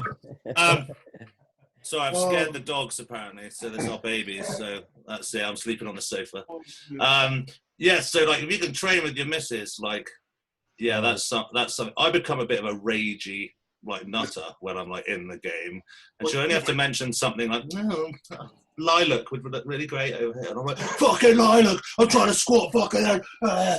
So if you can do it, fair play. But I don't know, man. I'd rather shit myself inside out. I think. I think I'd rather have sex with Charlotte Church now. Jesus. But yeah, anyone else? So I think that's amazing that you can train the missus. I actually think that is genuinely, and hats off to both of you. It's just basically, I think it's because it started that way, so we just kind of followed it on like that. That's pretty much where it's kind of. Well, if it's not broke, man. I mean, mind you, the whole time we're training, we don't speak. Oh yeah. I got my headphones on. Mm-hmm. We don't speak. He's almost like. Yeah, but you must have it dialed. You don't have to. She knows what you need. She knows the weights. We do our sign languages now, and now it's like we got like different sign language. You know, if we want to do a drop set, it's more like. Up in the next set. You have it locked. If it's super set, it's like. Yeah. All right. Okay, great, cool. So we have our like little sign language that we don't need to say. It's almost like the nod and That's probably the key. That is the key. His missus is a great woman. I've met her a lot, and like I've chatted to her, and she's definitely a unicorn. yeah. That is a unicorn. There's no other way. But also, I think it helps that she. I think you've got that relationship where when you get in the gym, she becomes your trainer more than your missus. Yeah, that's exactly it. You know, I mean, you can imagine this, man. We're training together, and you know, normally girls be like, "Oh, that's so heavy," and she's like, "Come on, man, you squat more than that last week." Because I mean, put it this way, like the last few weeks, because of obviously the whole lockdown, I happen to train alone in the gym, and I go out and I'm doing leg sessions. I take a video of the weight I'm about to squat and say, "Okay, right, I'm going 5 plates this time," and she will look at it and go, "For how many sets?" I'm like, "Dude, 5 plates, man. Come on, give props." Nah, but you did 6 last week, and I'm like. It's like, come on, man. It's like when you have somebody like that looking over your shoulder. I mean, it's so bad because I never get away from it. Even when I'm at home and she's doing the meals and, you know, you got to eat this meal and that. I mean, imagine trying to cheat on your diet when your missus is freaking. You can't have that. You only did 5. Dude, yeah. dude, we have no junk food in the house, like none, like nothing, no cookies, nothing. When you're dieting, and you know, whoever gets that at the middle of the night, right, where you're dieting, you're so hungry, you wake up in the middle of the night, you're thinking, yeah, just a quick snack, She gets up and watches you, doesn't she? Dude, there's no food in the house. I'm like, I'm coming out from the fridge. You're like, and you know what? You gotta play like James Bond and sneak, quietly, like, don't wake up. Don't wake up. Try to find something to eat. And it's when she already planned for it, so I end up having a freaking shake because there's nothing else there. I'm like, there's literally no biscuits in his zone. Nothing, like literally. Good. I told you, man. Fuck biscuits, man. I'm serious, man. The best thing, then when you get your sweet tooth in the middle of the night, you think, come on, man, just like a cake or something small and sweet. I could just, savory, just have it. Nah, there's nothing. Like anything, nothing. just a grated breeze block. Not even like a low-calorie jelly. Nothing, like literally nothing. And he's like, come on, this is evil. When you're prepping, calorie jelly. There was this one time, like literally, I think it was middle night. It was like 3 a.m. and I was so hungry, and she was asleep. And I'm thinking, you know what, man? No, I ain't having this anymore. So, doing the James Bond thing, sneaking quietly, put my trousers on, put my slippers, put my shoes on, grab the keys off the counter without making any jiggling noise, sneaked out the house, go in the car, drove to the BP station, grabbed some food and come back. And just and I have to hide the wrappers as well, so she doesn't know I freaking went after her. So this is just, man, it's not fun. That's a good thing, isn't it? She knows now though, so the keys are getting locked away. You're gonna have like a key safe, like an alarm code system. Yeah. Oh man, Samson, why did you just go out to the car? I left the window open.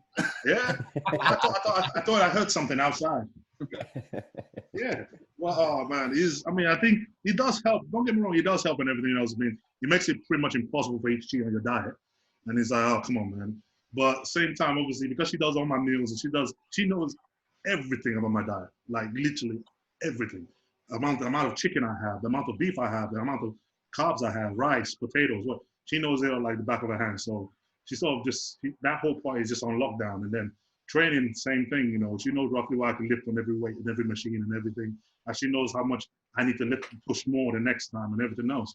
And she can always tell when I'm having a freaking shitty session as well. I don't even have to say nothing. So it's kind of something that we've just built together since we started together. So he's just kind of built along that lines, And I'm lucky for that. I ain't gonna lie, I'm lucky for that.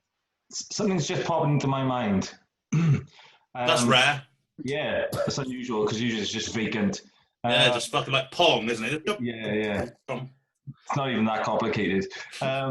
So next week we have a certain guest on. So I just want to Celine Dion. I want to stir the pot. So I assume you're probably going to do the same show, and in the last show you beat him by a placing. Who's going to win the next show, you or James? Oh man, okay. Put it this way: if James was here, he'd be like, "Oh man, of course he's going to win it, man." But I'm gonna be like this, man, dude. When it comes to bodybuilding, I don't take no prisoners.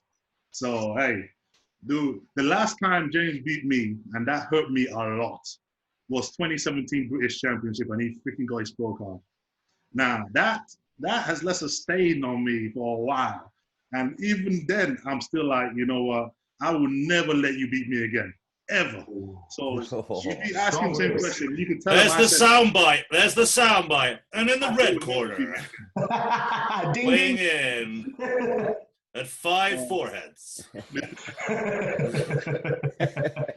Fuck, man. That's it. That's what we need. We need the press conference. Yeah. Like, do you remember when they did that at the British last time? Oh yeah. Well, there was like some fake beef, and it was all just a bit funny. Do you remember that? Yeah. Like everyone was like, "Yeah, you wait until you're in pants and I'm in pants as well, and then we'll see who's best in pants. Then with the pants thing, then I come for you." And I was just like, none of this is real. No one cares. No one hates each other at all. They're just want to do the fucking show. Yeah, definitely. I think that was still quite entertaining. Like that obviously there was Nathan and the Luke beef last time, wasn't it? So obviously they were asking Nathan about why Luke wasn't there, So it'll be, I think, if there's another British show this year, it'll be you, Nathan, and James having a little stab at the other thing. Yeah, you could do like a face-off, like they do in boxing, but it's like your pouches. And like you just like try and stay like really still, like who's the most sparkly? We know Samson's going to win that one, don't we? Really? Yeah. Everyone else is tying elastic bands around it, trying to make like keep a semi. So you're posing, Samson. It's very Kai Green-esque. Is that your goal? Because I mean, I sort of take inspiration from lots of different pros that I like watching when I started coming in bodybuilding. So Flex Wheeler, Sean Roden, Kai Green, a big one, Sean Ray. I mean, all them guys obviously had good posing back in the 90s and everything else. I always take styles and pick styles from all of them. And so when I come to do posing now, my idea is basically based on a combination of all them guys together. So yeah, I mean, really do kind of enjoy that part of things and kind of doing freeform and showing yourself. Well, it's evident to see, your routines are superb, but you can tell that you've spent a lot of time on them. I think it's like a lost craft in bodybuilding. A lot of people, it's an afterthought now, isn't it? Yeah, and I mean, the thing is, I sort of understand why it is, because I mean, you don't get judged on it. It's not really counts for anything. I mean, when most of the time when guys are doing their routine, the judge is not even looking at you. They're writing on the paper or completely somewhere else. Yeah. Half the crowds ain't even watching. They kind of like just using that, like, oh, come on, let's get on with it. So you sort of understand why guys stop paying so much attention into it. Now, where Arnold they brought back of the judging points in that and the prize, you see all the guys started putting more effort into the opposing of the Arnold. So if they're ever going to sort of want guys to be more active in posing and stuff like that, they have to make it worth doing it. I mean, if you just kind of leave it as most of the time they even cut your music short or something like that. So if you you have to give them a reason to do it. Someone else. Yeah, or they play someone else's music for you or something like that. So, if you're going to say, okay, right, for this one, you're going to get points towards the final score or something like that, guys will put more attention into it. But until then, we can't be surprised that that's what's happening with posing, can we? No, exactly. Some people just aren't as graceful as you. I look absolutely fucked. Like, I don't have the things that make me move like that. You just do like a minimum musculars. Some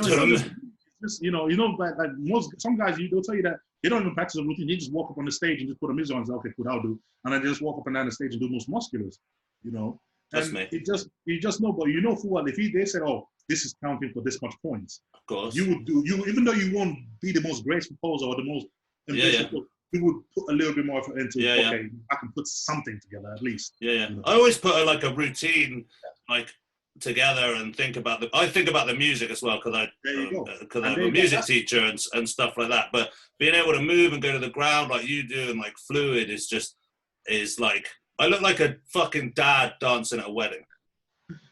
You just wouldn't have the same thing. You're like Michael Jackson doing the fucking moonwalk and shit and like doing the split. I expect you, can you do the splits? That's got to be coming.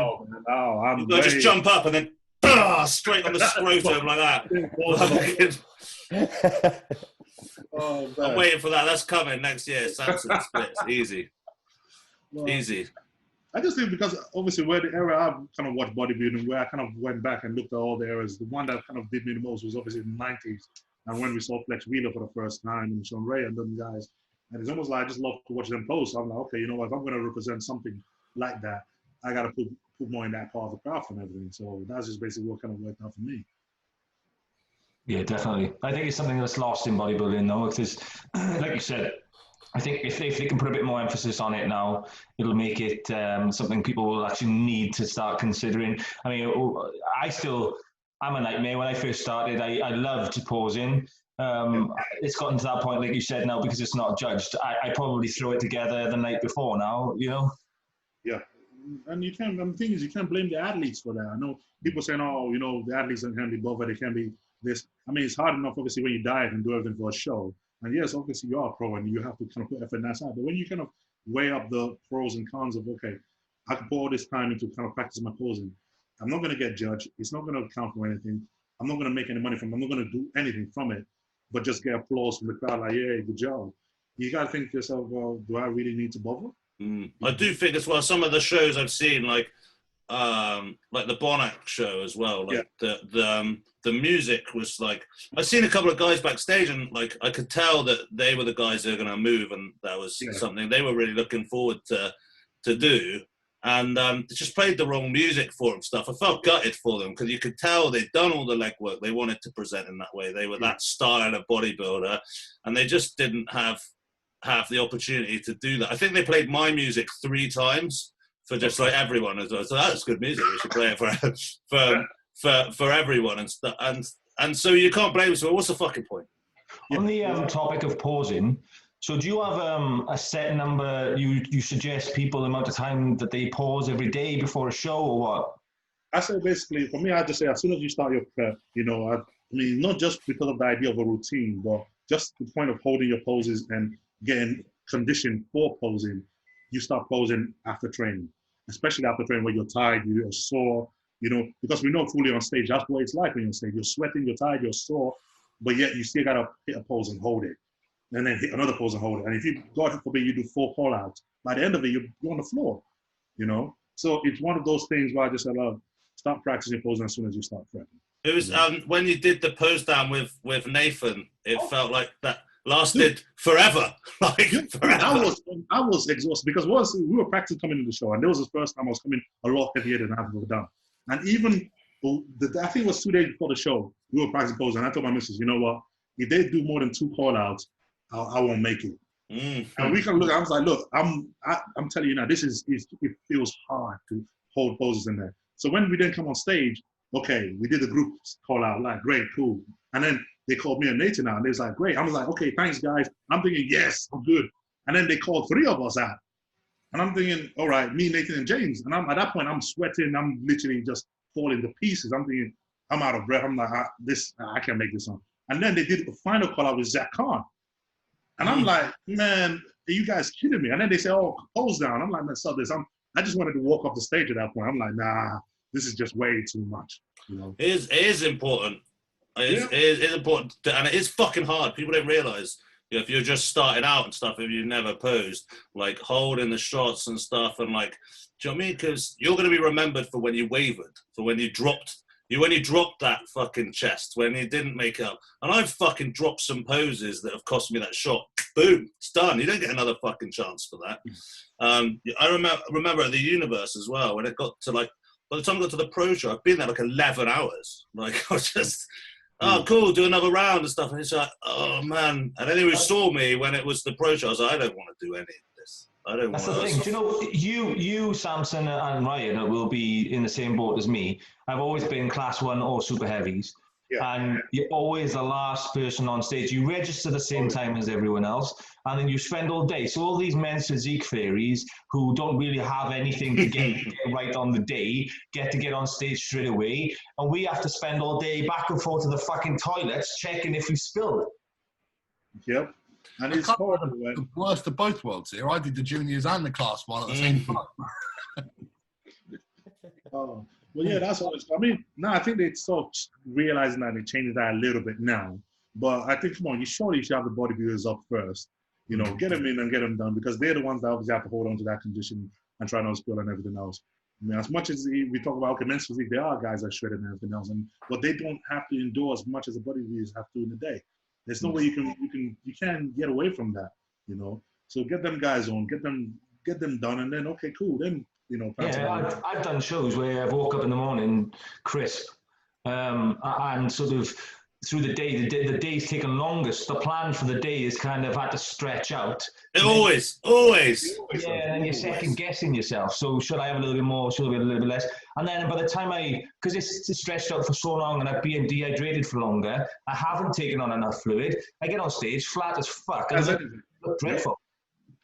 If I don't drink water, you get that feeling. It was something that I actually, this is kind of a little bit off topic, but the last show I did, I finally realized the feeling that you fucked your water up.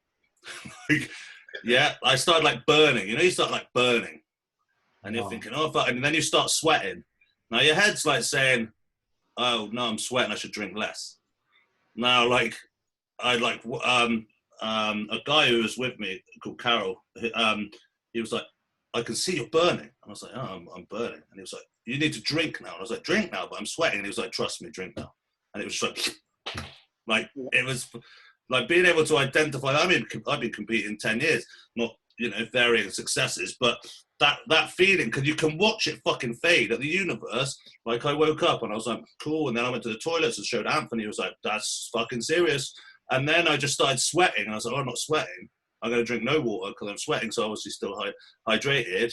And then I came in and like, it just wasn't there. It just wasn't, you know, I'm not saying it was shit. I'm not saying it would have finished any other way. I'm not trying to make a fucking excuse to be a pussy about it. I fucking lost. We covered this. Yeah. So I won the class. I lost the overall. I'm not trying to like say it's any different. You have to fucking nail it on the day. You have to nail it. That's part of the game. So I'm not trying to be a fucking dick and say anything else. But I'm just saying it's like to watch it fade away. And also I feel sorry for, because I don't like the stage. I practice everything, even standing in the wings to make it look like I'm confident. I feel sorry for the guy on the stage because that guy thought that he had what he had in the morning. And then I watched some of it and I was like, oh man, he didn't know that you'd fucked it up. He didn't know, man. Oh man, fucking hell. In a couple of hours as well, the longer the time as well, it's like, you can go through a whole evolution of like good, like shit, and then like good again. Like good, it's like, but that's bodybuilding, isn't it? When have you ever gone to a show and it's run on time? When? Well, that's the thing. So the worst one for me is I get told, right, you're going to be on stage at this time. And then you're watching the show and it looked roughly about right. So you time it right, you know. So you think, right, I'm going to start putting some sugars in half an hour before I go on stage. Next thing you know, you're backstage, you start pumping up, and then somebody comes in and goes, class 1, 20 minutes. Maybe you said 20 minutes ago. Next thing you know, you're still pumping up, and then they call you again, 10 minutes. And you're like, fuck, it's gone. It's just gone. I actually remember in the Kent, there was a Kent Classic, and they did that. They were like, okay, they're going to be on in a minute. So I ate some stuff or whatever. I came over, and then everyone else is pumping up, and I'm thinking, I feel a bit fucking weird. I'm looking around, everyone else is pumping up, and I'm like, okay, you're going to go on. So this was like a long time after it said it's going to go on. And then my stomach just went, blah, blah, blah, blah, blah. And I went, oh man, I'm going to shit myself now. I'm going to shit myself right fucking now. Yeah, like there's no like, and so I go to move away, and the guy's like, you can't go, you're on stage like right now. I was like, I'm going to shit on the floor right now, like right this second. There's no fucking, so I run into the toilet, there's some guy like on the toilet, I'm like, hey, in the toilet. It's like, yeah, but get the fuck out of the fucking toilet, I'm going to shit in the sink. No word of a lie, I'm going to shit in this sink, watch me. And he's like, come out, like, look disgruntled. I was like, fucking kick the door in and stuff like this, fucking emptied out, and I was like, oh my God, I can't do it, I just can't do it, the show's over, fucking, you know, like, it's taking too long. And anyway, I fucking dragged myself down, everyone else is like pumped, all up like this, and everyone was like, hey, you're going to pump on? I was like, no fucking way. I wouldn't even like blink hard because I'm going to shit myself, I promise. And then by the time I actually go on stage, I'm like hitting poses and stuff, and I'm like, oh my God. Like, and then I did actually win, which is great. But then I just fucking ran away. Just ran off stage because I was like, and then just stayed there like rocking myself on the tongue. It was a bad dream. So I've actually been on stage where somebody shit themselves. I don't want to be that guy. That was my nightmare, to be known as shit guy. I don't want to be that guy. The Welsh, right? So it was the UKBFF Welsh. I did the intermediates over 90s in 2012. Did you go to the British that year? No, I didn't. I only did the Welsh, but there was a boy in the intermediates under 80s, right? He went on before me, so they were doing the whole thing where you get judged, then the next class goes on, and the next class does their routines and swapping them back and forth. So he was on stage, and I heard something because I was already backstage ready to go on, and I heard him say something to the other lad. And he just literally shit himself running. No. He came off stage, and he had to run straight to the toilet. But he was the first routine back on. So they were like, they called his name, and everybody was just sat there waiting, so he couldn't go back on. But it was fucking hilarious. He managed to win the class though, so it's all right. Maybe that's the key. Maybe that's what you need to do. Maybe that's what I've been getting wrong. I'm a big shit before myself. stage. That's a good way to get dehydrated, isn't it? Maybe that's how you do it. Does anyone know who that guy is? Can we reach out to him? Yeah, he's called Shit Boy. Shit, I thought you might be called. I know who it is, but I'm not going to say it just in case. Okay. Well, I just want to say out there, it's okay to let loose once in a while, The one new year class, bro. I want to, if he's disappeared, if you're struggling right now, get in contact. I've got some probiotics. I've struggled, bro. I've been there. I just want to say I love you. You can be my poop. We can text each other about pooing. It's gonna be okay. All right, you can be my bowel buddy. We can hang out. So it's okay. I'm for you. All right. I got a weak stomach. I'm going back. I'm going on stage. I guess. Oh, mate! Imagine if you just started throwing up on his shit and then just started everyone. This is taking quite a downturn. I'm going to take a step back. Any more questions? Yeah.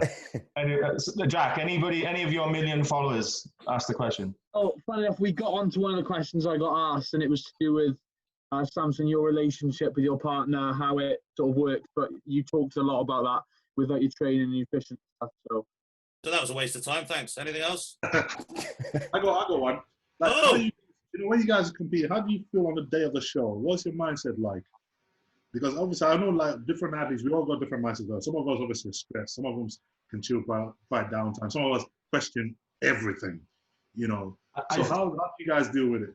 I think it comes down to how well the show is run. I find mostly that if it's a very well-run show, I tend to have no problems with it, and I can gauge it right. I can get, you should already be 100% ready in your mind on the day.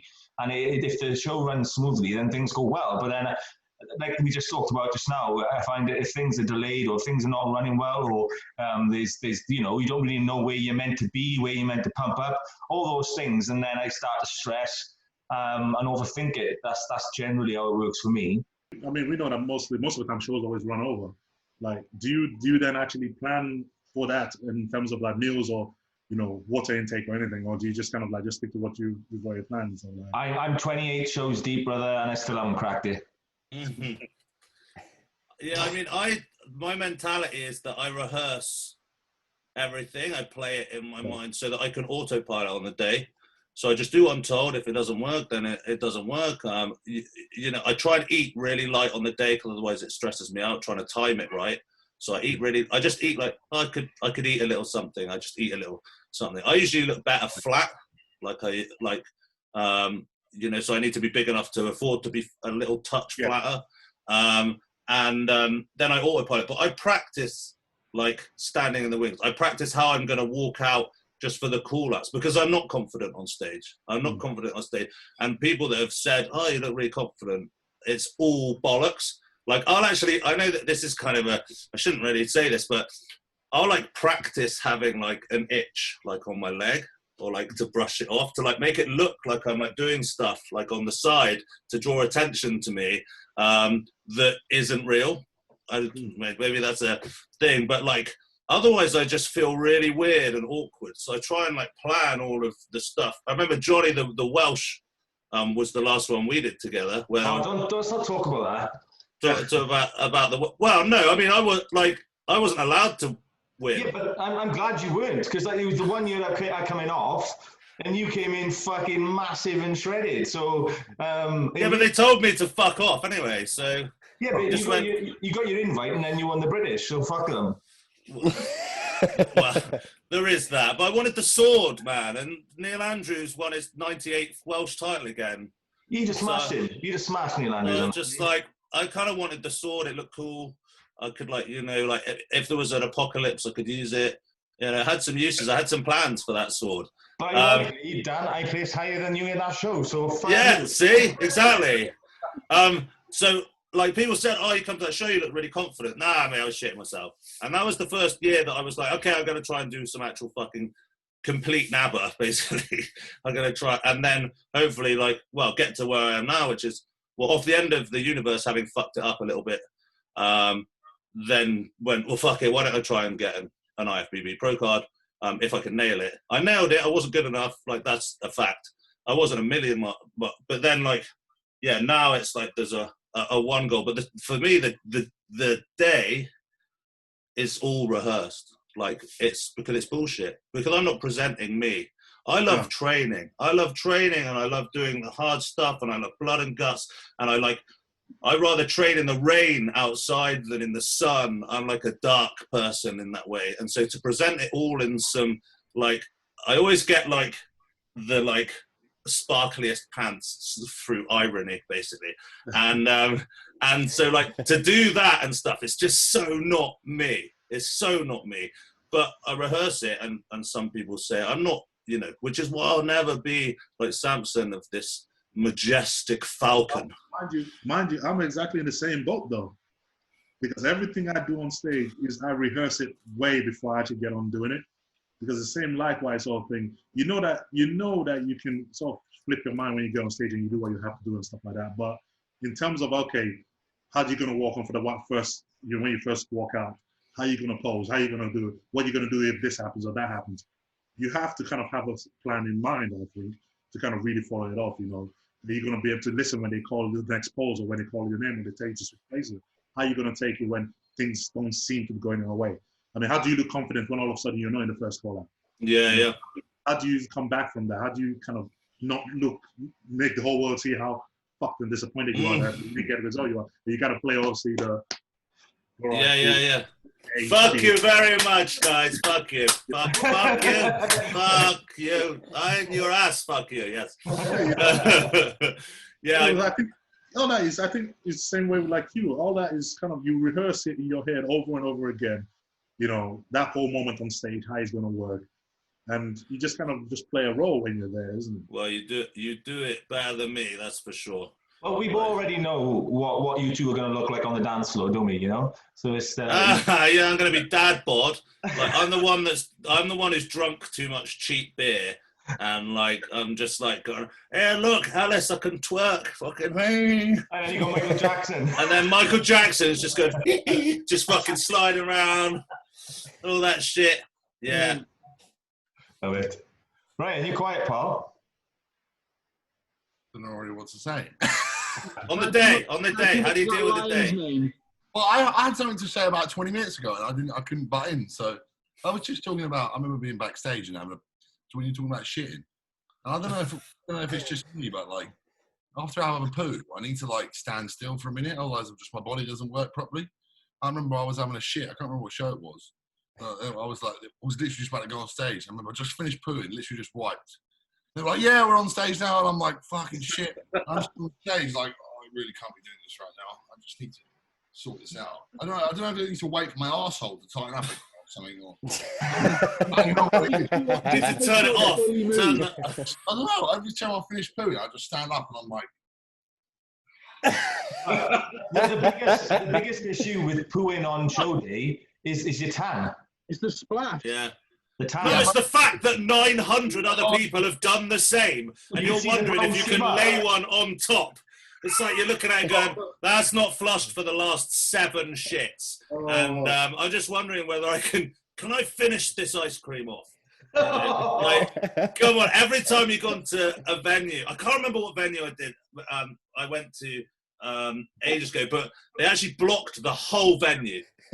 The whole fucking venue. So the organisers had to organise like a bar next door to let all these tan shitters like into the. There's nothing worse than a toilet in a bodybuilding show. There's nothing worse. It's like Glastonbury, like at like. I mean, I did Glastonbury security as well. I remember like. You're on like patrol or whatever, and you see like a Portaloo, and you're going, "Who took that last one?" It's fucking like, where did they stand to make this happen? Did they just fire it to the top? I've always wondered that. My show in Vietnam, right? I just come second in the overall, so I was like really fucking pissed that I just missed out on my pro card, and I really need a piss. So I went into the fucking toilet. Bear in mind, we're in Vietnam, it's extremely humid. It's extremely hot everywhere. Everywhere smells like shit. And you were shitting on the floor. I went to the toilet, just walking up to the urinal. I stood in the biggest pile of piss ever. My whole foot was covered in piss. I couldn't work out if I was more annoyed that I just stood in the big pool of Vietnamese people's piss, or the fact I just fucked up my pro card. So I just what did you do? See, I would have raised my foot and then pissed off the piss. Because then at least, like, it's my piss. I was so fucking dehydrated. I was thinking about drinking it, to be honest. That's solid. a solid idea to get hepatitis B. Probably even worse. At best, Hep C. Both you get two people to drink it, and whoever gets the worst wins. Anyway, to be honest, that was all I thought. Yeah. I would thought you were. Yeah, I mean that's a real downturn for the podcast, I believe, for the last 20 minutes. And I'd like to apologise for my part in it. Wasn't your part in it? You were it. Yeah, I don't know. I thought we were going to touch on it. I thought it was an interesting story, and here we are talking about poster. And it's all my fault again. The real problem with Show this shit. I think it's real. You're saying about real. It's no glitz and glamour. You see it on Instagram. All these bikini girls, and they're like, "Oh yeah, so glamour. Had my hair. Oh, thanks, fucking Selena, for doing my hair. Hashtag curly curls." Yeah, I've seen the women's toilet, mate. They're fucking squeezing out chocolate mud dragons the size of your fist. Fucking, I've seen these bitches. They're wrong. They're pulling fistfuls of tampons out on the same time, just flinging them on the floor. I've seen this shit. I've been in the disabled toilets at show day. There's some fucked up shit in there, and it's the women. There's no glam. We want to be real about it. Doing a show is about looking at other people's shit whilst lying on the floor, wishing you'd fucking die. Can I go on stage now, please? Yeah. Okay. I don't know. Have you paid your membership? Fuck. £200 a year. Yeah. I love that that's your first gift as a pro. I mean, even just my NABA one was like, "You're a pro, wicked, cool. You got 100 quid? Oh, okay, yeah." I think so. Hold on, I won it, right? I won, and then I pay. Oh, that makes sense. That seems to make sense. Cool, yeah. What? IFBB, you get like a post. Congratulations on your IFBB card that you don't have yet because you haven't posted us 250 quid. Okay, but I won, right? I did win. Yeah, no, you won. You won the opportunity to give us 250. Okay. Can you imagine the game show involved in that? Like The Chaser. And the final question, to be able to pay us £1,000. But they don't even give you a proper card. That's the worst thing about it. No, you have to laminate it yourself. Otherwise, it'll just disintegrate if someone sneezes in the same room. It's true. The NABA one's literally on my fridge, and I've just put loads of sellotape on it, so that it'll be like forever, because sellotape's tougher than steel. So you don't have any intention of doing a NABA Pro show again, then? The thing is, I'm far off because I'm gonna it's possible. I'd maybe revisit the universe if the timing. Like I've always said, it's like a timing thing. So and usually, I don't know why this is weird. I always worked better with a qualifier. I always worked better to have a qualifier, and then I'd have a week not off or a couple of days, just okay, did that, think about it, and the time to relax, and then fire it back up when you're a little bit fresher. And I'd always usually look better than the second show. I did the Welsh, and then did the British, and the British was completely fucking different. And there was only 2 weeks in it, and then I did I didn't have to qualify for the universe, and I did the universe, and then I thought I've got to do another show because I feel gutted that I didn't nail the condition. Maybe I pushed the condition a bit too far, and the other one I got too flat. Anyway, whatever. I needed redemption for myself. But I always found the qualifying and then doing the show worked better. And I can't remember why the fuck I started saying this. But was that related? Did I answer my own thing? Yeah, well, it was just doing, if you were going to do the NABA show, you obviously, if it... Oh yeah, that was, I was like, the fucking hell. I've had a stroke again. So I was like, that's just the better Alanine. I should have used the fucking goat's sleeve or whatever it's called. Get some goat sleeves in a shape. Real focus. So I can remember what the fuck I'm talking about. Turns out 3 tramadol for breakfast isn't the way to get the cognitive functions going. But I feel great. So yeah, I could use maybe the universe as not a warm up, but a gauge show. I don't know. I just doing just one show is that's why I fucking think someone like Phil Heath coming back, just do the Olympia, just do the Olympia. I was like, God, that's a fucking heap of shit riding on that, man. and I've never found that doing the same prep yields the same results either. No. It's like, oh, we've nailed it this time. Cool. Should we do it again? Yeah. Why do I look like I've never trained? Well, like, why do I look like a potato? We did the same thing. Well, it's because everything's different now. Oh, okay, cool. So nothing makes sense? No, nothing makes sense. All right. So I'll throw everything in the bin. Yeah. Start again. It's like every time you think you've nailed it, you know, like, so, or just keep it simple. Okay, cool. Keep it simple. Well, that worked. We'll do keep it simple again. No, that doesn't. Keeping it simple doesn't work anymore. It's like, it's a never-ending fuck to the face, isn't it, really? Yeah, exactly. That's what on that one. That is actually true. Because no food prep has ever been the same. They just never are. I think you could do exactly the same thing in the same time of year, do it the same way, and you never end up looking the same way you did before. Even if you start in the same place, I find even if you start in the exact same place, it just doesn't respond the same way. Like I've had varied success. I've had years where I've come in bang on the money. I've had years when I've come in completely off the money. Don't get me wrong, in some cases it's been self-inflicted situations where I probably should have just pulled out of the show and things. But the truth is I did the same thing and I looked fucking completely polar opposites. Yeah, it's doing that evaluation process at a set time. You know, if you're doing a prep as well. Also, people that do, like, I do some coaching, people can send me their weight, like, oh my God, I went up, and it's like Wednesday. And I was like, cool, is it Saturday? And they're like, well, no, but I just, why are you weighing yourself? Like, outside of a week. If I, like, weighed my, I don't know whether anyone else gets this. No, but I went up. And I was like, yeah, cool. Go and have a wee. And maybe, like, needs to be the same. You need to pick a point of time and evaluate within that time frame to have something to reflect on.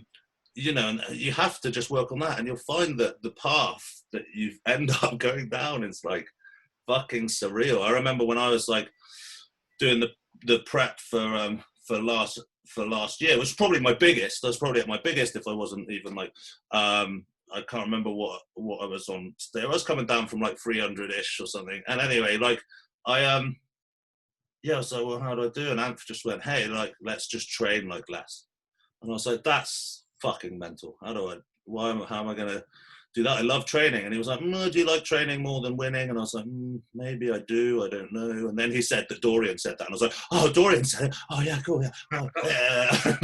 And so I was like, I must be. And so my prep with that, and also my whole off season last time, where I brought most things up, including these shit legs, was training 3 times a week, and I train everything every 10 days. So sometimes it's not even what you think it's going to be. Like, I train more, do more. It's like the path that you end up is always completely fucking different. And so yeah, it's just an evaluation. But that's kind of what I like about it. If it was always the same, I think that would be monotonously boring. Yeah, I mean, I think you can safely say that. As long, you know, you have to just monitor. You know, like Ryan's like a lot cleverer than we even had the option to have when we first started out. In fucking medi checks, man. We didn't have any of that shit. Do you know what I mean? What did we have instead of medi checks? Prayers. That's what we fucking had. You know, just like, please don't let me die this week because I want to be more massive. We didn't have checking your blood if your liver and shit. Like, you know, these new youngsters, they are doing, you know, mad as shit, but they have got the tools to monitor, like, the things, you know. And if you look at 90s bodybuilding and stuff, like mixing crystal meth with, like, hookers and, like, roids and, like, setting fire to your mistresses, like, it was crazy. So real bodybuilding is fucking crazy, let's be honest. Yeah. Before we end it, obviously we've had a lot of good feedback from these last podcasts. A lot of people have been like reaching out as well and speaking to me towards sort of like their mental health side. So I think further on from the podcast, we'll talk about more stuff because there's a lot more of the questions I got back. But yeah, just say a big thank you for everyone who is watching that. So it truly means a lot. Like. So yeah, no, I'll echo what Garen's saying. I mean, in real terms, there's a lot of people trying to do podcasts at the minute. There's every man and his dog. So we seem to be getting a fairly good reception. I think it's mostly down to Dan being a complete turd. Yeah, that's just breaking up the bodybuilding stuff. Just breaking up little intervals of bullshit. I don't know what I'm fucking saying. I don't even remember what happened like 5 seconds ago. Yeah, exactly. A lot of people. Yeah, go on. Yeah. On that bombshell. Fuck your bombshells! I always hate the bombshells, man. I told you about the bombshells. It's fucking bullshit, man. Jeremy Clarkson, you fucking wanker. Fuck biscuits. Thanks, Samson, for coming on, brother. Yeah, man. Thank you, bro. You're welcome to come on anytime. So if you ever feel like you've got something to fucking say, give us a shout. We'll get you on. I know you're not a massive social media warrior, so yeah, thanks, brother. Thanks, man. Thanks. Appreciate it. Really appreciate and good luck for the sex show, because yeah, man, rooting for you. James is coming for you. Oh